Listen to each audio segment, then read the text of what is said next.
welcome to another episode of Sage Cigarettes Presents A Ghost in the Magazine. I'm Stef. And I'm Gabe. And this week's movie is Antebellum. And I've been waiting to watch this movie for a minute. I realize it just came out in 2020, but I have been so excited ever since I saw the first trailer for it because I could not figure out what the fuck was going on. And it just kind of keeps that energy for a while in this movie, which is what makes it so enjoyable. Okay, let me just say, Janelle Monáe is the main character, okay? And she's just stunning. She's an actress, she's a singer, she has chef's kiss. She has like 8 Grammy nominations for her music, and she is just so stunning. She's wildly talented. She serves these crazy looks in this movie, and I have such a huge crush on her because she's phenomenal. Janelle, if you hear this, we love you. She won't, but a girl can dream. Okay, so this movie starts with a quote from William Faulkner, and it's repeated at some point in the movie. It says, "The past is never dead. It's not even past." So the movie starts with this view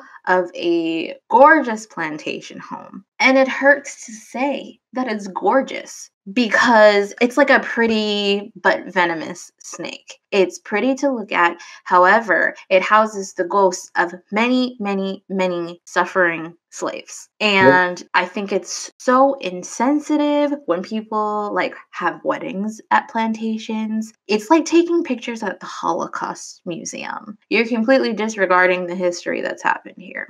Yeah, the opening for the movie was longer than usual, and it was very uncomfortable. So I don't know if that was their intent, but it just showed a lot in that opening. Yeah, it lingered, and I think it made its point because a lot of people just don't think about that when they think about how lovely a plantation is. Some of them still have slave quarters up. So the beginning scene is painful. And let me just say, this movie is not technically a horror movie. It is a mystery thriller, but it's horrifying. Right. So it fits. And I may be biased, but I feel like movies depicting the suffering of humans in this way should be classified as horror. It's horrifying. So, I mean, yeah, I would consider it horror. So yes. It's not your typical horror. No. And, you know, that's, in my opinion, that's what horror movies are all about, thinking outside the box. Yeah. This is not really a box to think outside of, but I think it's important. So the beginning scene is a woman and a man running from their lives. It's a black man and a black woman. And the man ends up with this saw, like from the movie Saw, contraption around his neck, and it's got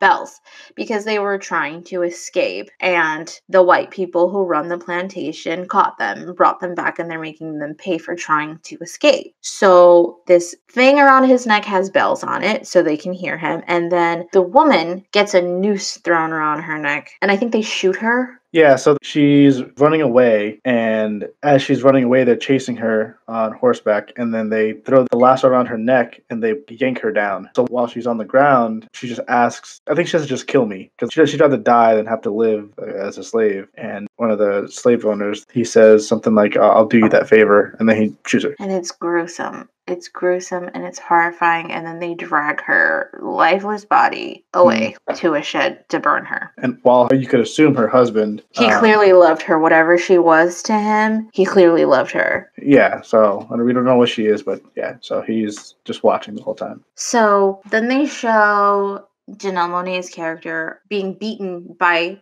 the general, who's an old-ass bitch, and he's trying to make her say her name, the name that they gave her. And it reminded me of Roots, and very much they did the same thing to Kunta Kinte, trying to beat his real name out of him and give him an Americanized name. And it hurts immensely to watch, and he just beat her until she agreed, and then he branded her with his symbol on her back, which is fucked up. What is so hard about, I mean, there's a lot of things that are hard about this movie, but it's so hard to enjoy because of the subject matter, but the settings in this movie are stunning. And it's just so hard. And then, I mean, there's another scene where mustache guy, his name is Jasper. I think you could consider him to be the overseer of the plantation. Right, secondhand. Yes. And he's got this ugly ass mustache. And he tells them while they're picking cotton to entertain him by singing one of those Negro spiritual tunes. while they're picking cotton. Like, gross. And he's telling them that this is considered a reformer plantation, which I didn't do any research on it, but that's where they bring slaves who have run away. And they're trying to, like, make them submit. That's just what it seems like. And they have this stupid rule where the slaves are not to speak to each other. They're not to speak, period, unless a white person gives them permission to do so. Exactly. And then after that, some more slaves show up and they're being taken out of the carriage. And they're all standing in like a line just to be observed by that bitch. Yeah. Her name is Elizabeth, and she's the general's daughter. She walks up with, I can assume, her daughter, and like looking at the slaves. Who's weird. Yeah, and she's like, oh, look, mommy, look at this one. She has really nice hair or something like that. And then she's like, what should we name her? And she's like, oh, I want to name her Julia. She's like an animal. Yeah, I have a really big problem with this scene for many reasons. That, and then also something I noticed is that she was complimenting on this woman's hair, like talking about how she's a looker and she has pretty hair, but she's also light-skinned. And then she goes over to Eden, who is a darker woman, and she just, like touches her hair, which is in long braids. It's in long plaits, as if to say, your hair's not as pretty and you're not as pretty because you're darker. Right. But it's a thing that's happened. Colorism is a thing that still exists, and there's still animosity between light-skinned and dark-skinned women because this thing still exists. That's not okay. But to see it in a movie sucks. Yeah. So then from there, after she's done observing and whatever she's doing, I believe it's Eden, she's like escorting them to where they're going to go. And Julia, which is the name they gave her, she's like, what is this place? And then you can see, as the camera pans by, you see it's all being burned. So, like, it's pointless. Yeah, so it's like they're just doing it just to do it. There's no purpose for it. And then after that, the next scene's Eden. She's laying in the bed, and she gets a knock at the door. So she's taking these long steps across the floorboard to answer the door. And it's Julia, and she's like, oh, like, what are you doing here, whatever. And again, they're not even allowed to talk amongst themselves. If no one's around, technically, you can't talk to each other. So she's very cautious. And she's questioning, where are they? Why are things like this here? And she's like, oh, wherever you came from before, you got to forget it. And she's like, oh, we need to get out of here. If you are who I think you are, we need to get out of here. And she's like, I'm pregnant. She's just adding a lot of stress to the situation that she really wants to get out. And Eden's telling her, like, no, not right now. You got to get out of here. And Julia's getting upset. And she says something like, you're not a leader, you're just a talker. She says something like that. Yeah, she talks mad shit. Right. But Eden ends up kicking her out. And then we got the dinner going on. So the slaves are dressed up, ready to serve all the soldiers that are coming back from the war. These are Confederate soldiers, so they're coming back from the war, or the battle they had. And as they're coming in, they're chanting blood and soil. So, but then right when the general approaches, like, everyone stops eating, they stand up, and then he's like, maybe seated. So he's just walking around and telling the speech. And I wrote something down that he said, and it was just mind-boggling. But he said that we are descendants of God, as in, like, white people are descendants of God. And I'm like, okay. I didn't write down anything else that he said, but I just put that a lot of people say what he was saying there, just to kind of show that people like that still exist, who believe stuff like that. And I believe it's him who's saying that there's these slave women that the soldiers can be with if they want to for the night. I think he said these sapphires are here for our needs. Ew, I didn't. And I'm like, oh my gosh. It's so gross.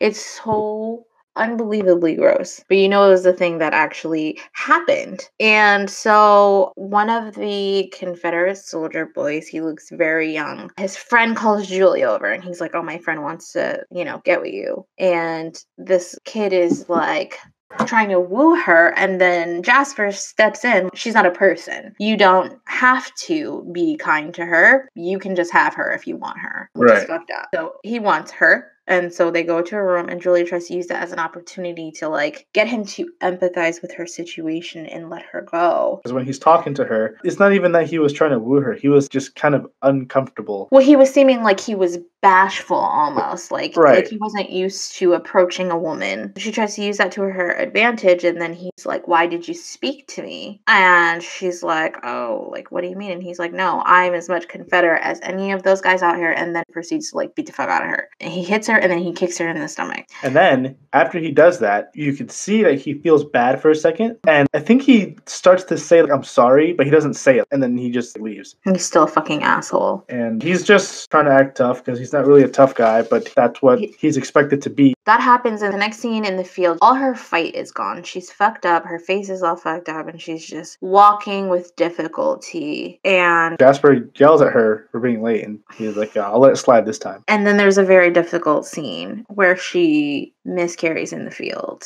and she starts screaming. Her dress is full of blood. It's incredibly hard to watch. And Eden is trying to plead with Jasper, like, let me take her away from here. And he's like, no, she can handle herself. A woman who is in distress and is miscarrying. So as Eden's pleading with Jasper and trying to get him to let her take care of her, Eli, so he's the guy from the beginning where it showed someone he cared about being killed in front of him, he notices that it's drawing a lot of attention, and he's thinking that if she keeps screaming and crying and causing a distraction, that Jasper's going to hurt them. So I guess to redirect the anger towards himself instead of them, as Jasper's walking by, he calls him a cracker. Yeah, real slick, like cracker. It was like cracker. Which was incredibly brave of him to do, but he gets punished for that. And Jasper makes him go clean the shed where his woman was burned. He finds her cross necklace and then has a hysterical moment because he's covered in her ashes. Yeah, pretty cruel to have to go clean up the ashes of your loved one. The cruelty in this movie is so uncomfortable. This isn't a movie I could watch again. I'm still shaken from watching these and then revisiting in the notes, like some of these scenes I'm not going to be able to forget. So then a thing happens and you switch over to what appears to be modern day Eden in her modern ass life in bed with her husband, but her name is Veronica. And that's a huge what the fuck's happening right now moment. So you learn real quick that she's not the only one who's in this modern setting. Okay, let's just point out that she's very successful. She has a PhD, if I am not mistaken. She wrote a book. She's just very intelligent, and it's speaking to the relationships between Black people and white people, like marginalized peoples. And she speaks on that. Like, she holds seminars and conferences about that, and she receives a Skype call that she thinks is about her book. And it is actually Elizabeth. And they're talking, and you could tell that Elizabeth's just really shitty. She's like, oh, you wrote a book? Right. And Veronica picks up on that, but she's like really classy about it. Yeah, she is. And Elizabeth just says something like, oh, like I like your lipstick. Like it really matches your skin tone or whatever. So Veronica kind of politely just shuts her down and, whatever, goodbye type of thing. And then when she closes the laptop, she wipes the lipstick away. Right? Like, you're not worth my fucking lipstick, bitch. Yeah, so then she's about to leave. She has a very cute husband and child. She has a very crisp, life and set up, and she's very sure of herself, and it's just a great contrast to how Eden is. Right. It's like a complete 180. Yeah, so she's getting ready to leave for work, and she's going to be gone for like a night or two. It was showing her on the news debating with another guy. It was an older white man, and she read his ass. Right. And then after that, it shows her upside down. And it kind of makes you think that it switches back to the slavery Eden, because it's just a close-up of her face, and you're not sure what you're ready for, but she's still Veronica, and she's just doing hot yoga. So she's doing yoga at the hotel. Her friend comes over. They're talking, whatever. Her friend is Gabrielle Stidabay. I'm just putting that out there. Yeah, so they're making plans, because Veronica has to go do the seminar or whatever, and they're trying to make plans for afterwards. And right before she leaves, she gets the flowers delivered. Yes, and it's by a very strange man who ignores her, basically. He's very unpleasant, and the flowers have cotton in them. So you're like,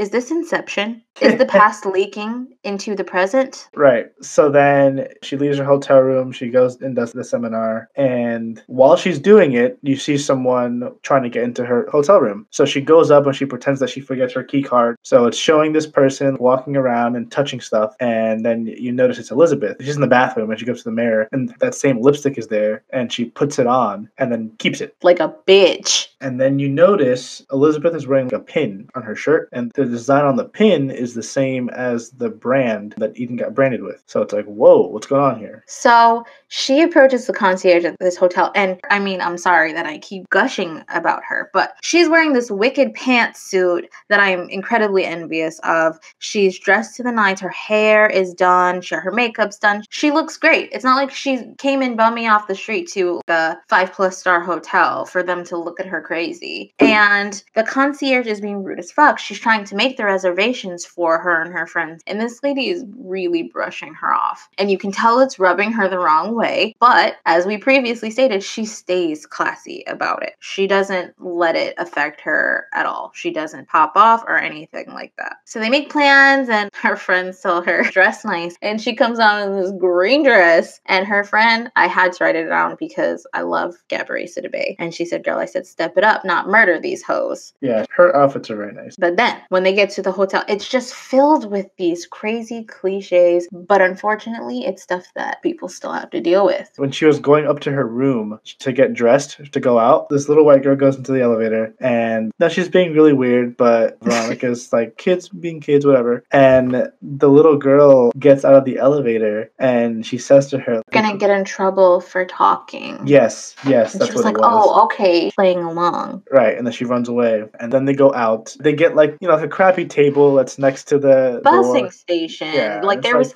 literal trash next to the table. It's such a cliche. Yeah, and her friend Donna was like, oh, hell no. You're not going to sit us there. She's very over the top. So they get a different table. They're hanging out. And they notice that there's a guy at the bar eyeing them. Mm-hmm. And then he sends them a drink. And then he comes over. And he's telling Dawn, oh, like, I think you're pretty or whatever. I had to come talk to you. And she just goes off. Very unnecessary. Yeah, but she goes off about, like, first of all, you see him drinking champagne. Why would you send me a vodka cranberry? But she ends it by giving him her number, and then he leaves. So then they're ready to go for the night, and she gets in the Uber, and her friends get in the other Uber. Her friends are, like, drunk and, like, having a good time. And the Uber driver was playing loud techno music. I don't know what it was. Like, oh, can you please turn that down? And I don't think the driver actually turned it down. So she's like, okay. And then she gets a phone call, and the person on the line is like, oh, hey, I'm your Uber driver. Where are you? And she's like, no, you got a mistake. You're like, I'm waiting for you. She's like, no, I'm already in an Uber. It's fine. And she hangs up. And then the Uber driver in the car that she's in, it turns out it's Elizabeth. And then next thing you know, a hand comes out from behind her and is trying to knock her out. And you can see very quickly that it's Jasper. So it's like, okay, what's happening here? And then he like bashes her head on the window and knocks her out. It's so aggressive. So it turns out what's happening is obviously not the past intruding on the present. What happened is they kidnapped her, and they have this plantation set up because it's on a park that does Civil War reenactment. And they kidnap, quote unquote, Malvi blacks to this place and force them to be slaves because they're getting in the way of their mission of whiteness. If that's not the most Make America Great Again shit I've heard, and the fact that this came out last year. You start to realize that it's just a Civil War reenactment, and it's just this twisted thing. Yeah, it's some stuff ends up happening. She ends up killing the general and Jasper. Yes, but to do that, so this man is such a pig, the general, because he forces himself on her and then sleeps in the bed next to her every night, which is why she had to do that in the first place. She had to practice finding the soft spots in her cabin so that she wouldn't make any noise when she tried to escape. And she literally used her yoga to get out of the bed, flipped herself upside down, did a handstand to get out of this motherfucker's bed. She overhears him on the cell phone. They have rules. They're not supposed to have phones. And he's talking to someone about why they took her because she's speaking out about basically black people being equal. That's the minimum of what she's speaking about. And she's like, fuck, I'm gonna get that phone. That's it. And Eli shows up to help her, but he gets killed in the process. And she manages to call 911. I will say, when Eli died, she didn't kill the general yet, but she pretty much subdued him. When she went up to him and noticed that he was dead, she said, I'm sorry, Professor. So, like, they're kidnapping intelligent people. Because they're not submitting to white power. Right. So this guy, obviously well-educated, and he's black, and to them, that's a problem. I'm not laughing because it's funny, because it's not fucking funny. But these are, like, the most ignorant white people. So, yeah, she stabs the general, drags him into the death shed thing. Yes, she does. She wraps him in a Confederate flag and drags his ass into that shed. He said, this doesn't end now. We are nowhere and everywhere. But she doesn't care. And then Jasper comes, and then she's like, oh, the general's hurt. He's in there. Locks his ass in there. Got him. Sets it on fire. And he starts calling her Veronica. Yeah. Veronica, I'm so sorry. I'm so sorry. Dude, shut up. Like, that's going to appeal to her after everything that you did to them. She ends up getting the phone to work. She calls her husband, sends him her location, and then she gets a horse. She's getting out of there. But then Elizabeth's chasing her. So they get into a fight, and... They get into a fight, and then this bitch devolves into her true ignorant self, like with that thick ass redneck accent. Her hair's crazy, and she's talking about how her dad fucked up trying to get Veronica. And she's like, none of this would be happening right now if he hadn't decided that he wanted you. Right. She's like, yeah, I picked everyone, but I didn't pick you. And look what happened. Yeah. One little side note that I just realized when I was watching this. So Veronica can ride the horse very well. In her house, it shows pictures of her riding a horse. I thought that was neat. Like a nice little callback. But yeah, they're fighting, and Veronica ends up winning the fight and getting the noose around her neck, and it's attached to the horse. So she's dragging her while she's riding the horse. She ends up clipping a statue, and the noose gets cut, but she obviously is dead from the impact. And then the camera pans out, and it's a Robert E. Lee statue. But then she's riding the horse, and then she's riding it through the field where they're having the little make-believe battle. And then that's when you see that the name of the park is Antebellum. Yes. And it shows that it's owned by this fucking guy, the general, who ends up being a senator, IRL. And his little logo on the front of the park is the same shit that was branded into her skin, like a psychopath. Yep, pretty scary. Okay. These people could be anyone. But that's what I'm saying. I looked at a lot of reviews for this movie, and this movie came out in 2020 in the middle of a lot of civil unrest in our country. It's something that is going to go down in history. Everything that happened last year, everything that happened when DT was president, fuck that guy. He's not our president anymore. And a lot of reviews are negative because they're saying this movie is perpetuating the suffering of Black people, the loss of Black lives, and people are sick of seeing that. And I understand. It is hard. It's so hard to watch. But the reason why I feel like that's important for people to still be making those movies is because there are so many people who literally feel like slavery was a myth. That history, that piece of history is being whitewashed as we speak. There are schools already who don't even teach it. And I think it's important for us to keep telling the story, as hard as it is to watch, even if it's just a portrayal. It didn't actually happen. We're not seeing the actual act.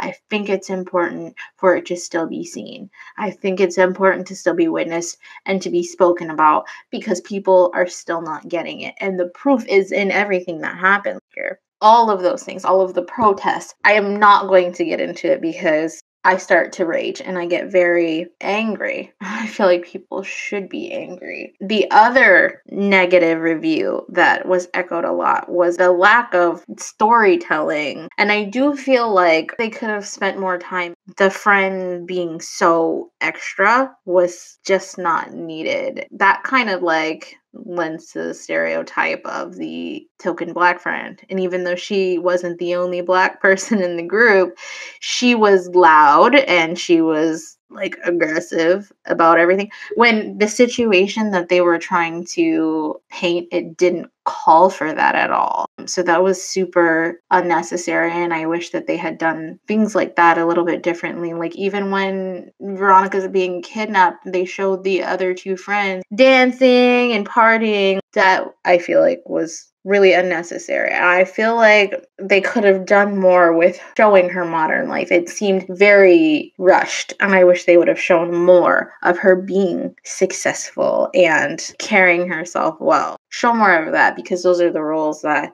we want to see people of color in. What did save this movie forever in my mind is Janelle Monáe, because she's a phenomenal actress, and I just feel like she was perfect for the lead role because of all the close-ups that they did on her face, and she was haunting. Yeah, she did a really good job on this movie. She was on an episode of American Dad. Oh, that's hilarious. Yeah, it is. There's not a ton of stuff that she's been in, but she was in Moonlight, which is another phenomenal piece of Black film. It's just not a horror movie, but it's a really good one, and I think people should also watch that. go over just two things that I found. I feel like people, when they were watching this movie, they were expecting something a little different because in the trailers it says it's from the producers of Get Out and Us, right? You associate Jordan Peele with that and what those movies were. But they were very smart the way they were marketing this movie. But there was only one producer that did Get Out and Us that helped with this movie. Jordan Peele had nothing to do with it. So it's like false advertising. I mean, technically they were correct, but they knew what they were doing when they said from the producers of Get Out and Us, because it makes you think, oh my gosh, another Jordan Peele movie. Yeah, they're not of the same caliber. Then this other thing that I found during the dinner party when they were coming back and they were chanting blood and soil. Apparently that's not a thing that was said back then. It's actually something that was said more recently during the riots or protests in Charlottesville. That's apparently what the white nationalists were chanting. That was done on purpose. That gave me chills because it's linking it to real life. It's linking it to present day real life. And I think that's just one more thing that makes it so hard to watch. I think it's a good movie. I think it's an important movie. I think we can definitely add it to the list of movies that people should watch. I don't think it's the best movie, but it was incredibly jarring. And Janelle Monáe. I thought it was good. Just don't watch it expecting it to be anything like Get Out or Us. Well, no, but I feel like this is one of those movies that history teachers should show in school. I really do, because of the way that it ties in with real events. And those are things that they're going to need to teach kids anyway. This is the thing that happened. This is a recent dark moment for America, going against our own people. So yes. That was Antebellum. We're going to wrap up Black History Month next week with Get Out, a Jordan Peele classic. It really set the bar for Black horror high, and we're going to dive in deep. So join us. You can follow the podcast on Twitter at GITM Podcast. You can follow me on Twitter at WitchXPudding. And you can follow me at Gabe. Okay, bye.